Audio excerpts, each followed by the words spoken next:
હવે આ બંને વાસળીઓ હજી 2 વર્ષ એને પૂરા નથી કર્યા. બંને વાસળીઓ ગાભણ છે, પંજાબથી આવી છે. ઓવરઓલ ભાડા સાથે અહીંયા 2,40,000માં એક વાસળી, ખરું ને સાહેબ? હા, એટલે ઓવરઓલ 2 વાસળી 5 લાખ રૂપિયા. હવે આટલી કિંમત લોકો કેમ આપતા હોય છે?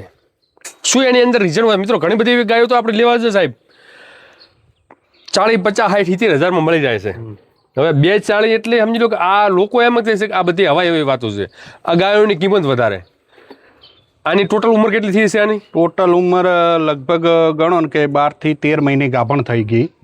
અને હાલ હાજરમાં 7 મહિનાની ગાભણ છે. 7 મહિનાની ગાભણ છે.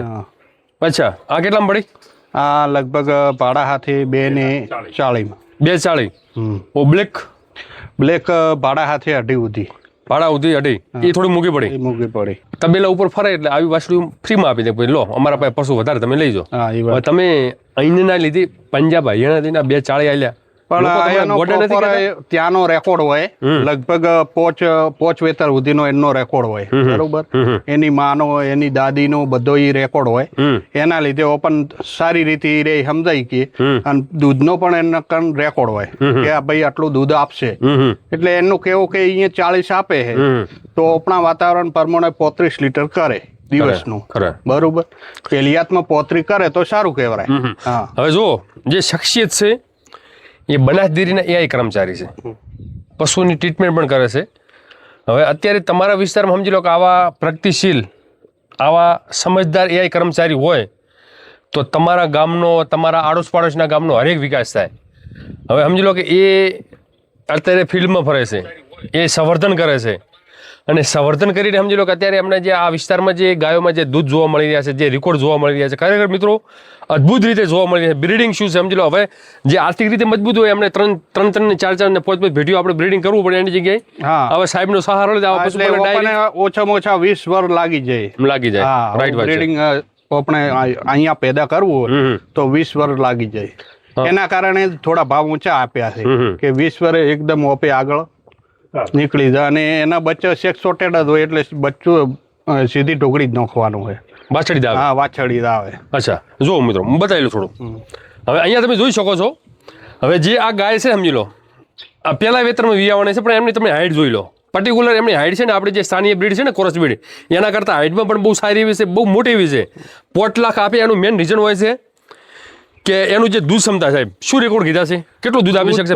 એને કીધું કે 40 ઉપર કરશે દિવસનું. બરોબર, પણ આપણા વાતાવરણ પ્રમાણે હવે સેટ થતો સુધી ગણો કે 35 લીટર આપે, 35, 36 તો સારું કહેવાય. સારું કહેવાય. હા, બાકી બીમારી ઓછી ઓમાં. હા. હવે આ ગાય છે બધી વેસ્ટર્ન દેશોની, ઠંડા પ્રદેશની. હવે પંજાબ અહીંયા થોડોક ઠંડો પ્રદેશ, આપણે થોડું ગરમ. બનાસકાંઠા 40, 45, 42 આસપાસ તેમનું ટેમ્પરેચર રહે. એટલે સમજી લો એ વિસ્તારમાં દૂધ છે એ મુજબ અહીંયા થોડુંક ઓછું રહે. 10, 15, 20% દૂધ ઓછું રહે. તો પણ સમજી લો પહેલા વેતરમાં 30, 35 લીટર દૂધ આપે એટલે ઓછું ના કહેવાય. આપણી સ્થાનીય બ્રીડ આખો બોલ. અને અહીંયાથી 1200 કિલોમીટર થી અમે ગાયો લઈ. બરોબર, તો એ ગાયો હું લાયા પછી પણ એક આધું ઇન્જેક્શન પણ અમે આપ્યું નથી. અચ્છા, કહેવાનો મતલબ કે બીમાર સી નથી. હાલ અહીંયા એવી ને એવી જ છે. બીમાર ન થવાનું કારણ ઘણા બધા એવા સમજી લો પશુપાલક ત્યાં જાય છે અને લઈને આવતા રસ્તામાં અમુક ગાયો. હવે એનું કેવું કે અમારી જે ગાયો છે એનો રોગ પ્રતિકારક શક્તિ વધારે છે, એટલે જે મસ્ટાઇટિસ ને બીજા પ્રોબ્લેમો થઈ છે ગારામાં એ કે ઓછા થશે અમારી ગાયન. અચ્છા, હા. અચ્છા. વાહ ભાઈ વાહ. જો હવે ટાર્ગેટ એમનો પહેલા જ વેતરમાં 35-40 લીટર દૂધ લેવાનો.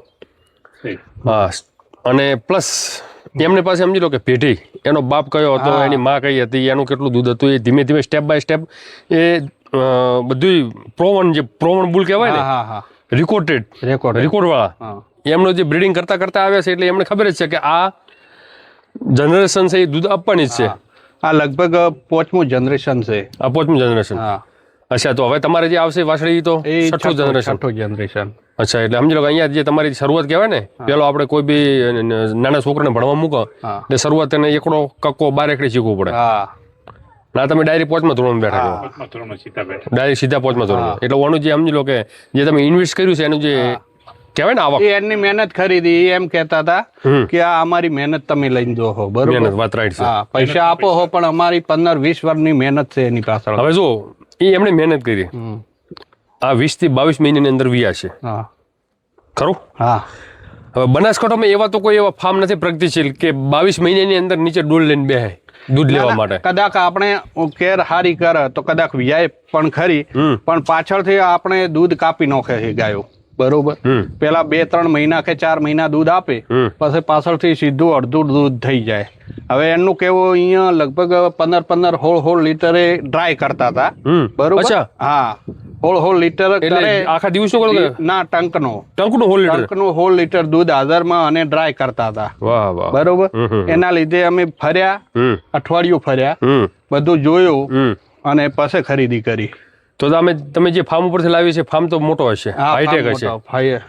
અને એના માટે તો આ સમજી લો કે ગ્રેડિંગ કરેલું હશે, એને ગ્રેડિંગ કરેલું સમજી લો કે એના માટે ઉત્તમ નથી, પણ આપણા માટે આ ઉત્તમ છે, ખરું ને?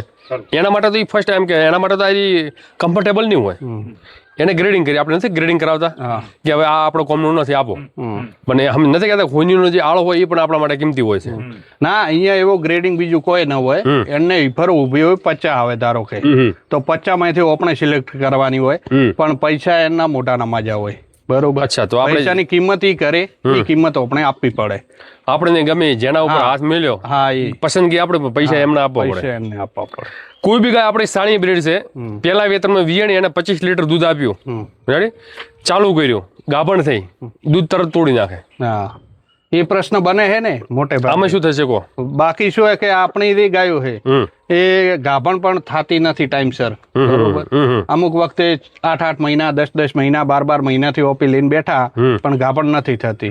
એટલે કહેવાનો મતલબ કે જે ઓપી ફીલ્ડ જે ફીડ ખવડાવે છે અને જે મિનરલ મિક્સર ખવડાવે છે એ આપણે ખવડાવતા નથી. અહીંયા પ્રોપર મિનરલ મિક્સર ફરજિયાત ખવડાવે. મિનરલ વાપરે છે તમને મિનરલ તો એવું કોઈ ના હોય, થોડુંક અમને જાણકારી આપો. અલગ અલગ કંપનીનું વાપરે છે. બરોબર, હવે ધારો કે MSD નું વાપરે, કોઈ એગ્રીમિન વાપરે છે, કોઈ લગભગ VM ગોલ વાપરે.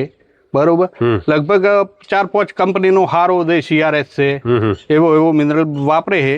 બરોબર, પણ કહેવાનો મતલબ કે અમારે દોડ ન હોય તો ચાલે, પણ મિનરલ હોવું જોઈએ. મિનરલ કમ્પલસરી મિનરલ હોવું. પશુના શરીરમાં મિનરલની કમી ના થવી. હા, ના થવી જોઈએ. મિનરલની કમી થઈ તો રિપીટ થી વેતર પૂરું. અને એને ખાય એટલો ઘાસચારો કે આલે છે અને સાઇલેજ જ આપે છે. અચ્છા, સાઇલેજ બીજો કોઈ લીલો ઘાસચારો એવો કોઈ જોવા નહીં મળતો. ઘાસચારો સમજી લો કે આ સાઇલેજ છે.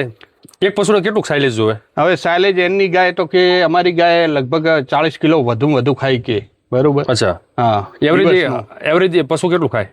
એવરેજ હાલ ખાય છે હું લગભગ ગણો ને કે 25 કિલો.